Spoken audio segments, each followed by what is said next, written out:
And so this is the tragedy of religion, is that oftentimes religion does not remain a mere structure to my spirituality, but it goes beyond that. It becomes a box that we contain God in. Unfortunately, a lot of times people don't realize that our picture of God, like, we don't own the market on who he is. Hey, how are you? It's Amy with Ask a Christian, a place for authentic discussion surrounding the Christian faith, the biblical worldview.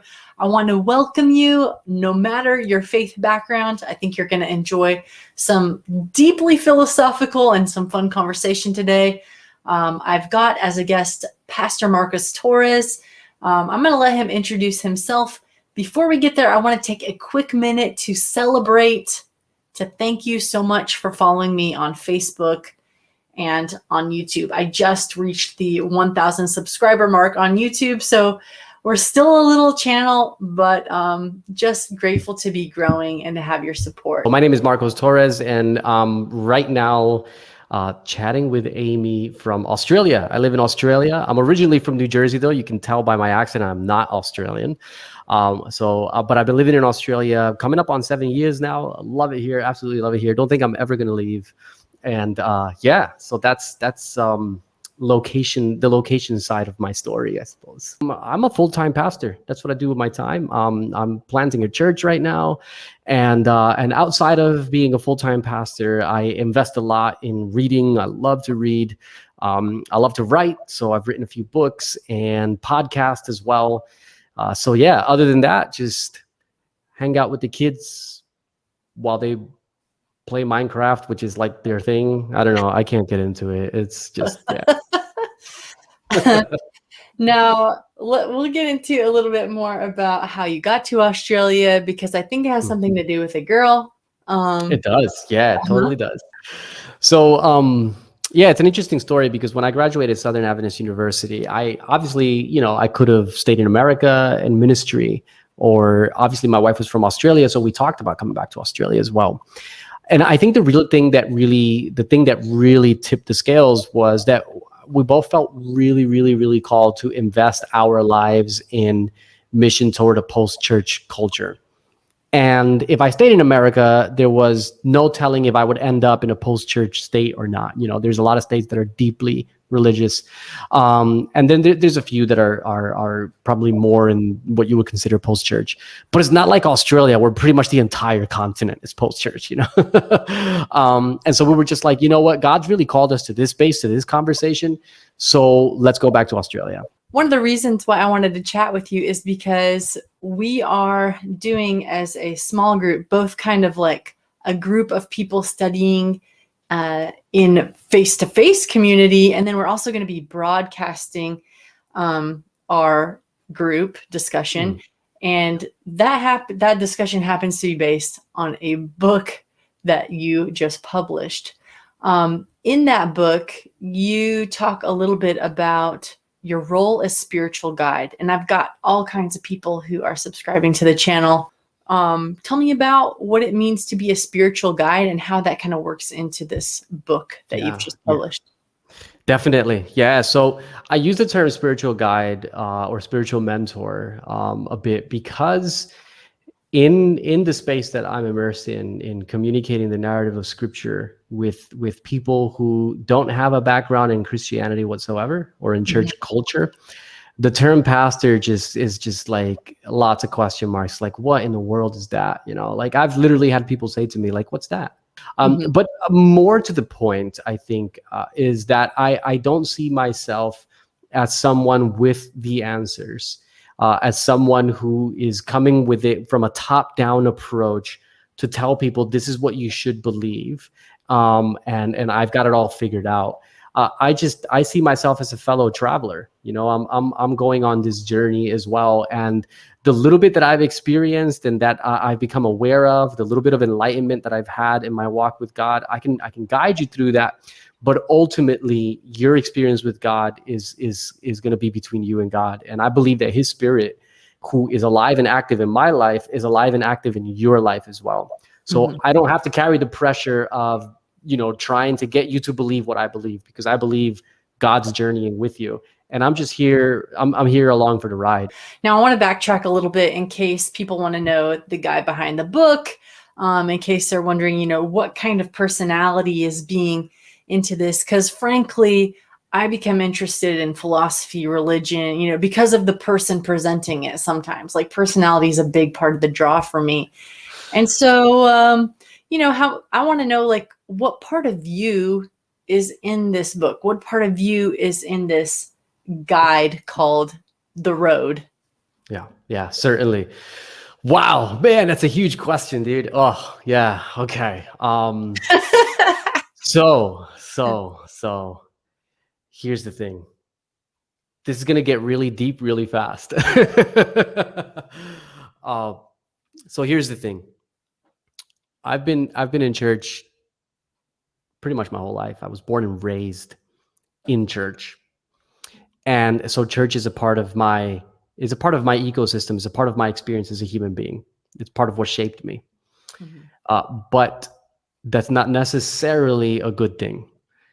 The perspective of God that I was pretty much raised with, the understanding of his character, if you could put it that way, it never really bothered me much.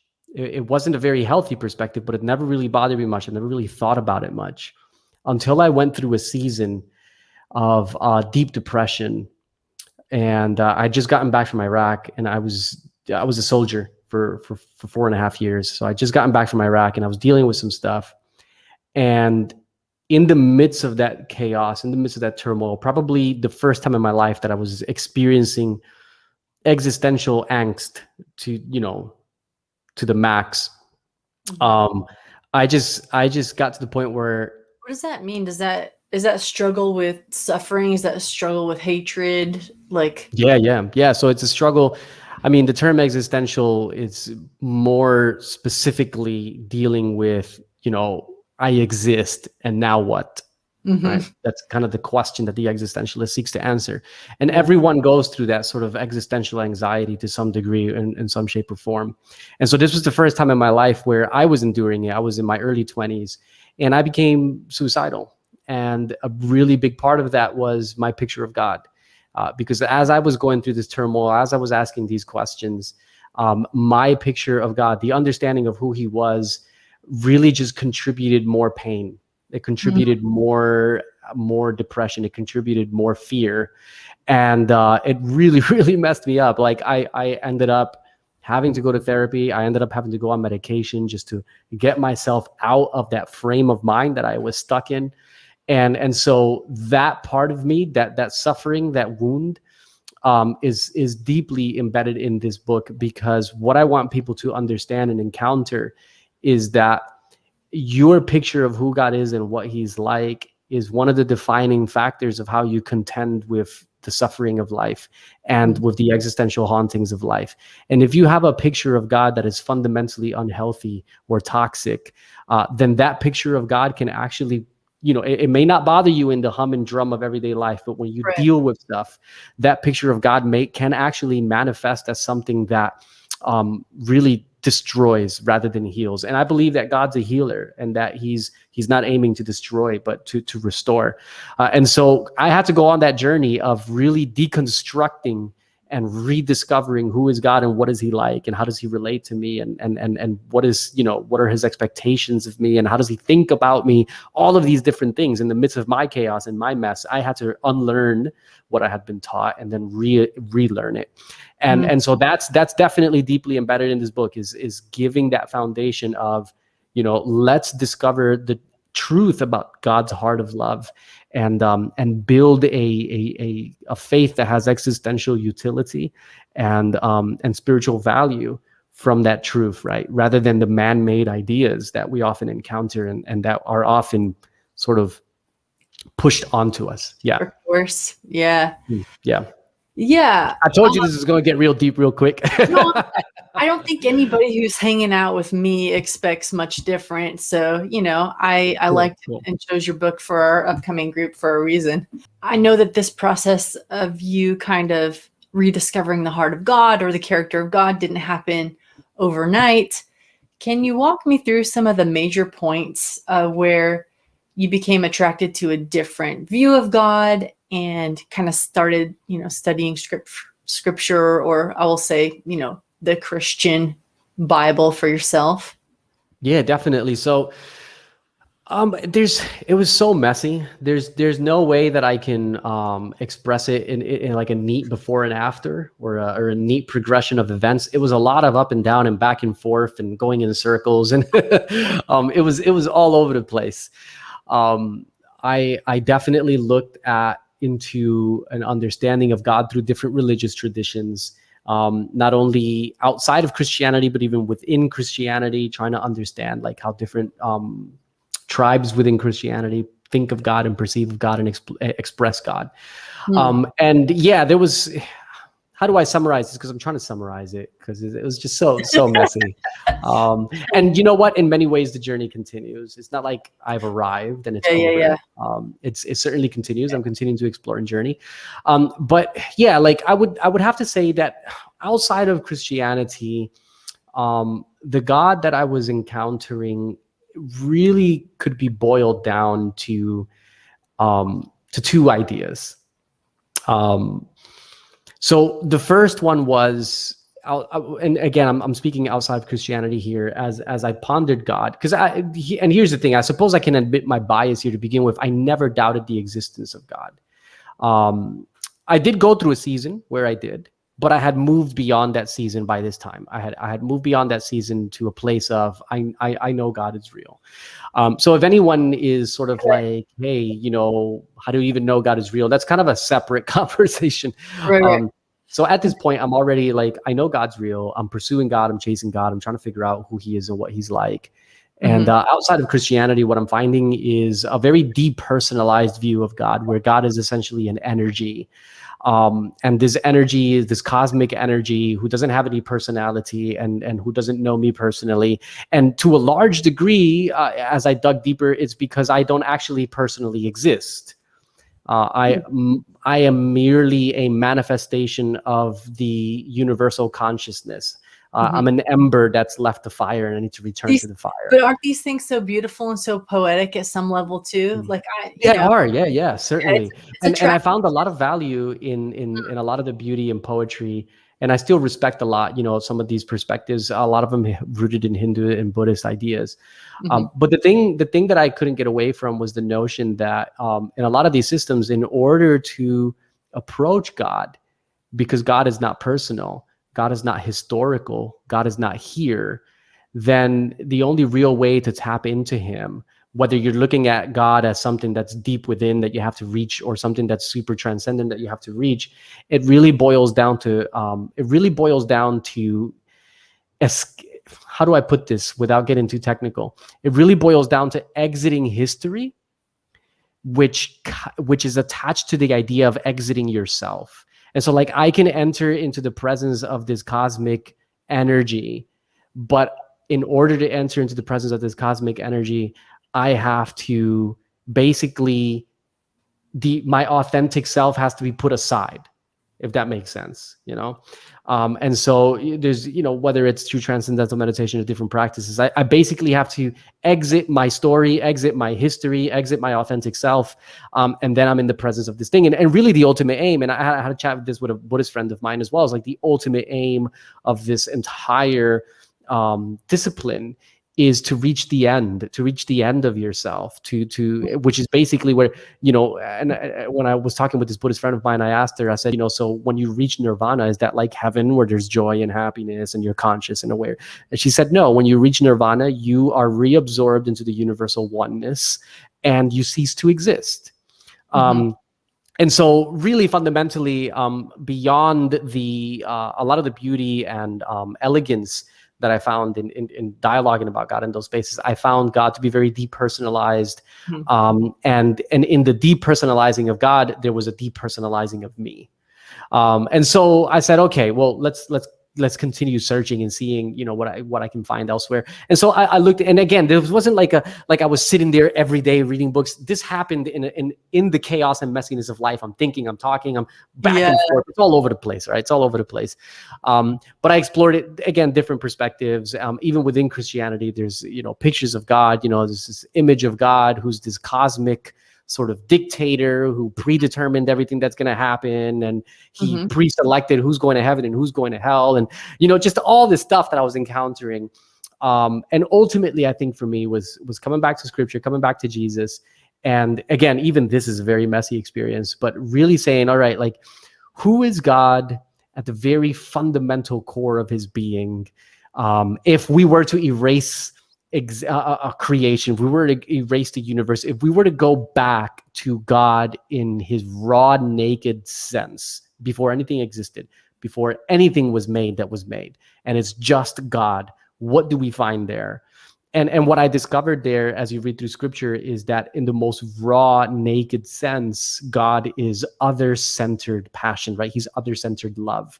And this is kind of how the road begins. It's exploring this idea of the other-centered ontological nature of God. Now, why does this matter? If I can give you an example, I think it can clarify why this matters. So when I was a soldier, one of the things I learned was that when you go to the rifle range and you're shooting your rifle, one of the things I learned is that when you are hitting a target, say 600 meters away, you look through your sights, right? You've got your sights right in front of your eye, and you look through your sights at your target. And the idea is I point, I squeeze the trigger, the bullet travels and hits the target. Well, it kept missing. So I'm like, drill sergeant, what's going on here? Why do I keep missing? And the drill sergeant taught myself, not just myself, but the unit as a whole, that when you look through the sights at your target, if you are just a hair's breadth off of target on your sights, I mean, it's almost unnoticeable.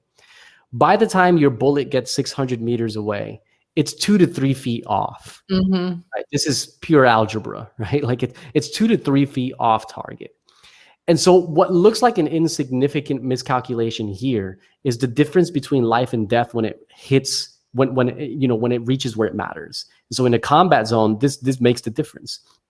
And the spiritual life is a lot like that, right? If your picture of God at the very beginning is off, by the time that this metaphysical idea reaches your everyday existence, it can be the difference between a healthy experience that brings redemption and creation and beauty to your world, or a toxic experience that destroys you and the people around you. I mean, look, a lot of people that I know who have rejected God haven't really rejected God. They've rejected our picture of God. Yeah, really ugly picture of God. Yeah. And unfortunately, a lot of times people don't realize that our picture of God, like, we don't own the market on who he is, right? Ooh, say it again. Get into that. Give me another minute on that. We don't own the market. We don't own the market on who God is. No one does. And so I think this is the tragedy of religion many times, is that religion can be helpful, right? Religion can give shape to spirituality. Religion can give structure that helps us make sense of things that are ineffable. And there's nothing wrong with that. But the tragedy of humanity is that we always want to control. And there's a part of us that wants to contain God. And so this is the tragedy of religion, is that oftentimes religion does not remain a mere structure to my spirituality, but it goes beyond that. It becomes a box that we contain God in. It becomes a wall through which we keep people out. And what you end up with fundamentally is a picture of God that can then be used to justify injustice and oppression and the mistreatment of the other. And we see this all throughout history, man. Like, it's so clear. And I talk about this in the Bible study set. I actually don't shy away from the way in which Christianity as an institution has been one of the primary weapons that has been used in promulgating a false picture of God, right? It's not the atheists that have done that. It's not the Buddhists that have done that, right? It's not any of the people that Christians usually think of as their enemies, right? It's Christianity itself that has been most instrumental in presenting to the world a toxic picture of God.